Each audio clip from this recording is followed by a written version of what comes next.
Las Urdes. Unas 8.000 personas en 52 pueblos. Nosotros iremos a las Urdes Altas, que es la zona más pobre. Presentada en el Festival de Málaga, llega a las salas Buñuel en el laberinto de las tortugas, película de animación con la que debuta en la dirección el muy curtido Salvador Simó, inspirándose en una novela gráfica de Fermín Solís, publicada originalmente en blanco y negro, que evocaba a Luis Buñuel durante el rodaje del documental Las Urdes, Tierra sin Pan, en 1932, en compañía de su amigo el escultor Ramón Acín, que fue el productor, del operador Elie Lothar y su ayudante Pierre Unique. ¡No sale! Pues alguien tendrá que hacerlo. Este libro lo hice hace 10 años, en un momento en que la novela gráfica irrumpía mucho en el mercado, ¿no? Habían salido títulos como Persepolis, Maus, y yo quería hacer algo así, una novela gráfica que llegase a lectores que no eran lectores habituales de cómic. Si le doy 10 reales, le arrancaría la cabeza. ¿A cuál de ellos? Quedé por allí buscando una historia actual, pero vi que Buñuel, la película que había hecho allí, todavía pesaba mucho sobre los urdanos, y el fantasma de Buñuel sobrevolaba a las urdes, y digo, aquí puede estar mi historia. ¡Ah! ¡Al bicho! A ese le arranco por un real, pero démelo 10. Vale. Ustedes dirán cuándo. La primera vez que leí la novela gráfica, claro, vi a un Buñuel que no era el que yo entendía, el que yo había conocido, porque también mi padre había sido un gran fan de Buñuel, y luego cuando estuve en la escuela de cine, pues también ves a un Buñuel diferente, ¿no? ¡Adelante! Me gustaba la idea de poder contar ese personaje contradictorio, entender su infancia, sus traumas con su padre, que hacían ese personaje un poco más redondo, un poco más, bueno, como somos todos, ¿no? Con nuestros problemas y con nuestras contradicciones. Todo toma un significado diferente. Cuando empezamos a trabajar y empezamos a investigar sobre la historia de Luis Buñuel, apareció ese personaje fantástico que era Ramón Acín, que en un principio nosotros lo queríamos utilizar como contrapunto para contar una visión diferente de Luis Buñuel dentro de la historia, pero claro, acabamos descubriendo esa magnífica amistad que existía entre estos dos personajes. Si estas navidades nos toca la lotería, te pago el documental ese.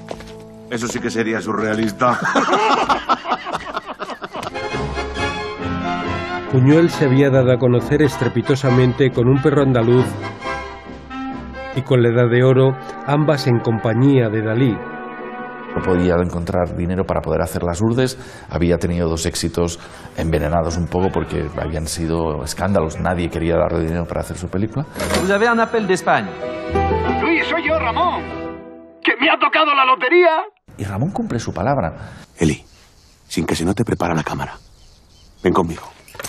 Cuando hizo Las Urdes, yo creo que lo hizo en un principio, evidentemente, porque era una forma de seguir haciendo cine, pero de alguna manera yo creo que ellos pretendían cambiar un poco el mundo, un poco el discurso de los surrealistas de aquella época, pero no se dio cuenta que Las Urdes lo cambió a él. Se había liberado de ese surrealismo muy visual, muy daliniano, y toda su carrera acabó siendo un surrealismo muy basado en nuestra forma de comportarnos, en el alma humana, ¿no? Yo creo que el punto de inflexión fue en Las Urdes.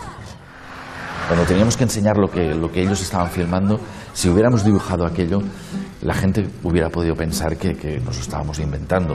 Y sí que es cierto que nosotros hemos ficcionado gran parte de lo que ocurre en Las Urdes, porque además hay muy poca información, pero lo que no era, lo que era indiscutible es lo que Luis Buñuel filmó en el 32, ¿no? Entonces, claro, aquello era algo que era un material sagrado, o sea, yo creo que eso además le da un pozo de realidad a la historia.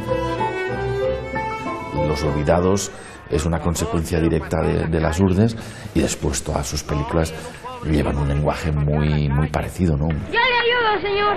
No hemos intentado edulcorar para nada a Luis Buñuel. Él tenía su visión de cómo tenía que hacer esa película. En el momento que está hablando con Ramón, y le dice, mira, nosotros lo que estamos haciendo es una representación dramática de lo que ocurre, ¿no? Y nosotros hemos hecho un poco lo mismo con la película, ¿no? Es hacer una representación dramática de lo que ocurrió allí, ¿no? Pero lo que ocurre en la cabeza del propio Buñuel, sus miedos, sus traumas infantiles, sus obsesiones, acaba adquiriendo gran protagonismo, de modo que la película de Salvador Simó se convierte en una sugerente propuesta divulgativa que emociona, impacta y ayuda a comprender la figura de aquel cineasta irrepetible en toda su complejidad.